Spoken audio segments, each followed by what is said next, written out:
राजीव और सीमा को इस मकान में आए अभी 2 दिन ही गुजरे थे। गृह प्रवेश में आए अधिकतर मेहमान अपने घरों को लौट गए थे। सिर्फ राजीव की मां जानकी अभी कुछ दिन और ठहरने वाली थी। आधी रात का समय था। जानकी को प्यास लगी तो वो उठकर रसोई घर में पानी पीने के लिए पहुंच गई। पानी पीने के बाद वो जैसे ही रसोई से बाहर निकली, एक के बाद एक बर्तन अपने आप जमीन पर गिरने लगे।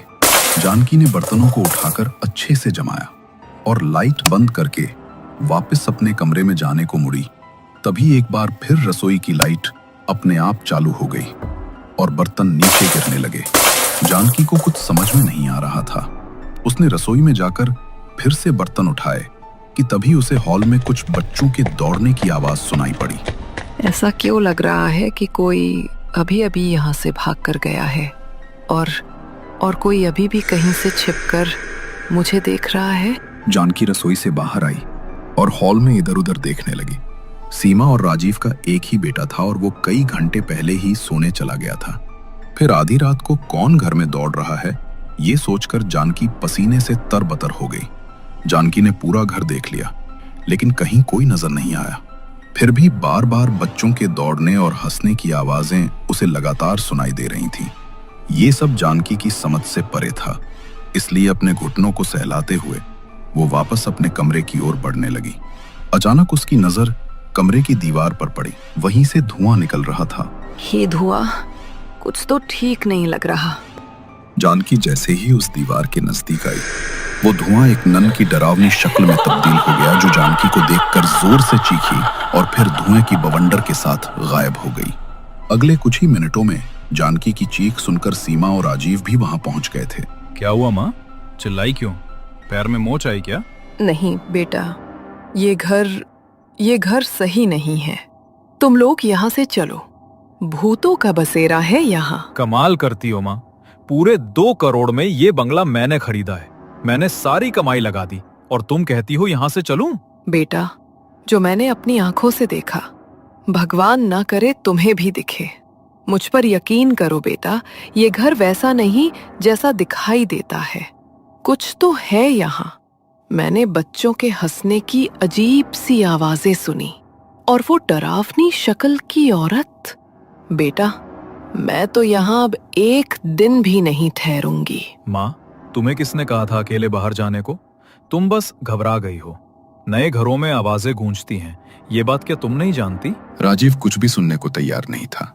जब वो अपने बेटे को समझा नहीं सकी तो जानकी ये घर छोड़कर अपने गांव के लिए निकल गई। राजीव, माँ जी नाराज होकर चली गईं। तुम्हें उन्हें रोकना चाहिए था।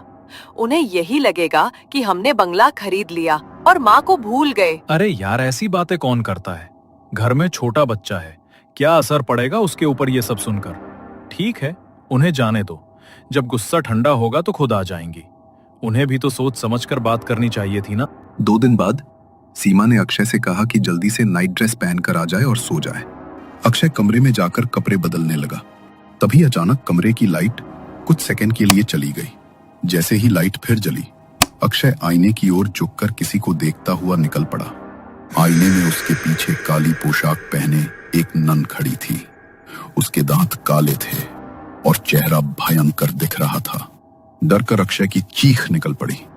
सीमा और राजीव दौड़ कर आए।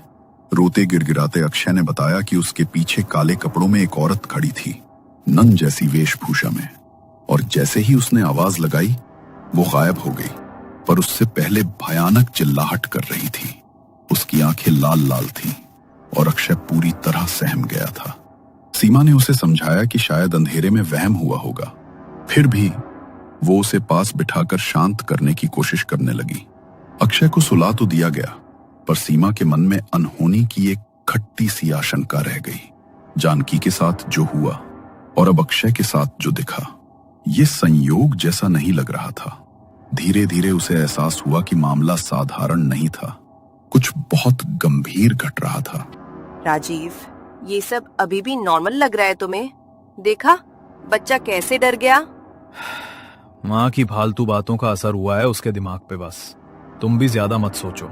मेरी पैकिंग कर दो, मुझे कल ही ट्रिप के लिए निकलना है। अगले दिन अक्षय स्कूल के लिए निकल गया था। राजीव भी अपने 7 दिन के ट्रिप के लिए चला गया था। घर में सिर्फ सीमा थी। घर के काम खत्म करने के बाद सीमा को हल्की नींद आने लगी। तभी चर्च में बजने वाली घंटियों की आवाज से वो चौंक कर उठ बैठी। उसने अपनी आंखें मलकर देखा, ये सपना नहीं था, वाकई उसके घर से चर्च की घंटियों की आवाज सुनाई दे रही थी। सीमा चौंक कर अपने कमरे से बाहर निकली। तभी पूरे घर की लाइट कट गई। सीमा ने मोबाइल में फ्लैश ऑन किया तो देखा सामने छोटे छोटे बच्चे आग की लपटों से घिरे हुए इधर उधर दौड़ रहे हैं। तभी एक काले कपड़े वाली डरावनी नन दीवार से प्रकट हुई, जिसने घूर कर सीमा की ओर देखा और गुस्से में चिल्लाई, चली जाओ यहां से, ये जगह सिर्फ मेरी है। सीमा तो मानो काटो तो खून नहीं था। ये सब खुली आंखों से देखने के बाद उसका दिमाग सुन्न पड़ गया था। सीमा किसी तरह दौड़कर अपने कमरे में गई और कसकर दरवाजा बंद कर लिया। बाहर से कोई लगातार दरवाजा पीट रहा था, जिसे सुनकर सीमा का हाल बेहाल हो उठा। कुछ देर बाद चर्च में बजने वाली घंटियां बंद हो गईं और उसी के साथ घर में हो रही हलचल भी बिल्कुल शांत पड़ गई। लेकिन सीमा के दिमाग में अब डर बैठ गया था। वो अपने कमरे से बाहर ही नहीं निकल पा रही थी। दोपहर के 2:30 बज गए थे। अक्षय स्कूल से आकर बार बार घंटी बजा रहा था, पर सीमा दरवाजा ही नहीं खोल रही थी। अचानक उसे ख्याल आया कि जो आवाज सुनाई दे रही थी वो डोरबेल की है, चर्च की नहीं। वो मानो अपने डर के घेरे से बाहर आई, दौड़कर दरवाजा खोला और बेटे को गले लगाकर जोर जोर से रोने लगी। मम्मा, कुछ हुआ है क्या?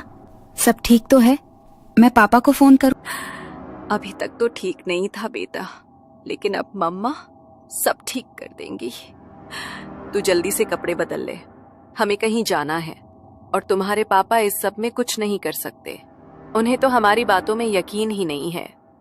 कुछ देर बाद सीमा और अक्षय शहर के एक पुराने चर्च के बाहर खड़े थे और सीमा ने अभी तक हुई सारी घटनाएं फादर को सुना दी। मुझे वहां जाकर ही देखना होगा कि आखिर तुम्हारे घर में कौन सी एंटिटी है जो तुम्हें परेशान कर रही है। लेकिन उससे पहले एक बात का ध्यान रखना, अकेले मत रहना।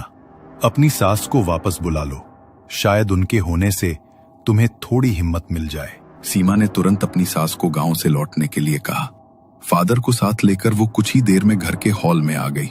फादर ने अपना क्रॉस निकालकर कुछ मंत्र पढ़े, आंखें बंद करके क्रॉस को अपने माथे पर लगा लिया। कुछ देर बाद जब फादर ने आंखें खोली तो उनकी आंखों में डर साफ नजर आ रहा था। माय चाइल्ड, जितने जल्दी हो सके ये घर छोड़ दो। जो मैंने देखा, मैं नहीं चाहता कि तुम इस काले अध्याय का हिस्सा बनो। फादर प्लीज मुझे बताइए, आखिर क्या कहानी है इस अजीबोगरीब घटनाओं के पीछे। और हमने सारी जमा पूंजी लगाकर ये घर खरीदा है और ऐसे में मेरे पति ये घर छोड़ने को तैयार नहीं होंगे। Father please help me. उसकी बात सुनकर फादर ने उस घर की कहानी बताना शुरू किया। सन 1920 में जिस जगह तुम्हारा बांग्ला है, यहाँ एक पुराना चर्च हुआ करता था, जिसके अंदर अनाथ बच्चे रहते थे, जिनकी पढ़ाई की जिम्मेदारी नन मर्किल के ऊपर थी। गांव के लोग उसे अनाथ बच्चों की परवरिश करने वाली एक मसीहा समझते थे, लेकिन वो नन दरअसल जैसा दिखती थी वैसी थी नहीं। वो एक शैतान की उपासक थी और शैतान को खुश करने के लिए वो इस चर्च में उसकी पूजा किया करती थी। इस चर्च में जीसस क्राइस्ट नहीं बल्कि शैतान की प्रेयर हुआ करती थी और वो मासूम बच्चे अनजाने में शैतान की पूजा करके उसे और भी शक्तिशाली बना रहे थे। समय गुजर रहा था। धीरे धीरे नन का पागलपन बढ़ने लगा और उसने इस चर्च में रहने वाले बच्चों को शैतान को बलि देना शुरू कर दिया। जब एक एक करके आधे से ज्यादा बच्चे गायब हो गए तो गांव वालों को उस पर शक होने लगा। एक रात गांव वालों को खबर मिली कि नन मर्किल चर्च में शैतान को बच्चों की बलि चढ़ाने वाली है। गांव के लोगों ने मिलकर इस चर्च को घेर लिया और नन को बाहर आने के लिए कहने लगे। उनके हाथों में मशाल थी और मन में गुस्से का समंदर उमड़ रहा था। उस पल में वो भीड़ किसी भी तरह बस नन को मार डालने के लिए बेताब थी। खुद को चारों तरफ से घिरा हुआ देख नन को इतना समझ में आ गया था कि अब उसका ये शैतानी खूनी खेल और नहीं चल पाएगा। इसलिए उसने सारे बच्चों को एक कमरे में बंद करके वहां से जाने का सौदा किया, लेकिन भीड़ पीछे हटने के लिए तैयार नहीं थी। अंत में मर्किल ने कमरा अंदर से बंद करके खुद को आग लगा ली। उसी आग में जलकर वो मासूम बच्चे और वो नन मारे गए। उस नन की शैतान को धरती पर बुलाने की ये साधना अधूरी रह गई थी। इसलिए इसी अधूरी इच्छा के कारण वो अतृप्त आत्मा बनकर इसी चर्च में कैद हो गई और तब से आज तक यहाँ भटक रही है। इसलिए जब तुम यहाँ रहने आए तो वो सभी अतृप्त आत्माएं तुम्हें दिखाई देने लगी। वो इस घर पर अपना अधिकार समझते हैं और नहीं चाहते तुम यहाँ रहो। सिर्फ इतना ही नहीं, मुक्ति के लिए उसे एक अंतिम बलि की जरूरत है और अब उसकी नजर तुम्हारे बेटे पर है। वो चाहती है कि वो तुम्हारे बेटे के साथ भी वही करे जो बाकी बच्चों के साथ हुआ। आप क्या कह रहे हैं? फादर प्लीज मेरे बच्चे को बचा लीजिए। मैं ये घर छोड़कर चली जाऊंगी, बस मेरे बच्चे पर कोई बुरी नजर ना पड़े। पर तुम्हारा बेटा कहाँ है? अभी तो इधर था, अचानक कहाँ चला गया? सीमा और फादर घबराकर घर के सारे कमरों में उसे ढूंढने लगे, लेकिन अक्षय कहीं दिखाई नहीं दे रहा था। अचानक दरवाजे की घंटी बजी और सीमा की सास जानकी भी वहां आ पहुंची। वे तीनों मिलकर अक्षय को ढूंढने की खूब कोशिश करने लगे, पर अक्षय ऐसे गायब हो गया मानो वो यहाँ कभी था ही नहीं। क्या यहाँ कोई और कमरा है जो मेरी जानकारी में नहीं है? सीमा कुछ देर तक सिर पकड़े रोती रही, फिर अचानक उसे कुछ याद आया। इस बंगले में बेसमेंट भी है, वहाँ हमेशा ताला रहता था, हम कभी नहीं गए वहाँ। फादर ये सुनते ही बेसमेंट की ओर दौड़े। वहां पहुंचकर उन्होंने देखा कि बेसमेंट का ताला खुला हुआ था और सीढ़ियों पर अक्षय की चप्पलें पड़ी हुई थी। नीचे बेसमेंट से बच्चों के दौड़ने की आवाजें आ रही थी। ऐसी आवाजें सुनकर सभी को अजीब सा डर महसूस होने लगा। फादर बेसमेंट में पहुंचते हैं तो देखते हैं कि अंदर तो बिल्कुल सन्नाटा पसरा हुआ है। अंदर कोई नजर नहीं आ रहा था। अभी तक सुनाई दे रही बच्चों की दौड़ने की आवाजें भी शांत हो गई थी। सिर्फ हर तरफ अंधेरा ही अंधेरा था। अचानक सीमा की नजर दीवार पर जाती है जहां अक्षय का फोटो लगा था, जिस पर किसी ने काले रंग से क्रॉस का निशान लगाया हुआ था। फादर ये देखिए, यहाँ कोई तो है, लेकिन अक्षय कहाँ चला गया? किस हालत में होगा मेरा बच्चा? फादर सीमा को चुप रहने का इशारा करते हैं और मंत्र पढ़कर होली वाटर छिड़कते हुए पूरे बेसमेंट का चक्कर लगाने लगते हैं। अचानक ही बेसमेंट में रोशनी होती है और अक्षय एक भयानक शैतान जैसी दिखने वाली मूर्ति के सामने बैठा नजर आता है। वो लगातार छत की ओर देख रहा था और उसका पूरा शरीर बुरी तरह से कांप रहा था। वो इस समय उसी नन की आत्मा के कब्जे में है। मैं कुछ करता हूँ। फादर जैसे ही अक्षय के नजदीक पहुंचते हैं, वही भयानक शक्ल वाली नन अचानक वहां प्रकट हो जाती है और फादर को गर्दन से पकड़कर पटक देती है। फादर उछलकर दूर जा गिरते हैं। नन डरावनी आवाज में चीख रही थी और उसकी चीख की आवाज सुनकर सीमा और फादर के कान से खून निकलने लगा था। फादर कुछ तो करो प्लीज, नहीं तो मेरा बच्चा। फादर ने खुद को किसी तरह संभाला और एक बार फिर जीसस क्राइस्ट का नाम लेकर क्रॉस को मजबूती से पकड़कर दूसरे हाथ से होली वाटर नन पर छिड़कते हुए आगे बढ़ने लगे। पानी की बूंदें पड़ते ही नन का चेहरा जलने लगा और वो वहां से गायब हो गई। इसके बाद फादर ने क्रॉस को अक्षय के सर पर रखकर कुछ प्रेयर की, जिसके बाद अक्षय होश में वापस आ गया। सीमा और जानकी ने अक्षय को सही सलामत देखकर फादर को बहुत बहुत धन्यवाद दिया और फिर वे उसी समय बेसमेंट से बाहर आ गए। फादर ने अपने चर्च से टीम बुलाकर कई दिनों तक इस बंगले का एग्जॉर्सिज्म किया, लेकिन शैतान की वह मूर्ति अभी भी वहीं थी। जब तक वो मूर्ति नष्ट नहीं होगी, उससे जुड़ी नकारात्मकता खत्म नहीं हो सकती थी। फादर बेसमेंट में उतरकर उस मूर्ति को नष्ट करने की कोशिश करते हैं, मगर हैरानी की बात यह थी कि वो मूर्ति अचानक गायब हो गई थी। सीमा की सास जानकी का दिल अभी भी मानने को तैयार नहीं था कि वो वापस अपने पोते को उन बंगले में छोड़े। सीमा भी अब इस घर में नहीं रहना चाहती थी, इसलिए बंगले को खाली छोड़कर वो हमेशा के लिए जानकी के साथ उसके पैतृक घर में चले जाते हैं। लोग कहते हैं आज भी आसपास से गुजरने वाले लोगों को बंगले से बच्चों के खेलने खिलखिलाने और कभी-कभी रोने चीखने की आवाजें सुनाई देती है। इसीलिए कहते हैं कुछ खंडहरों के सन्नाटे को कभी चीरना नहीं चाहिए। क्या पता उस सन्नाटे में कोई गहरा राज छिपा हुआ हो।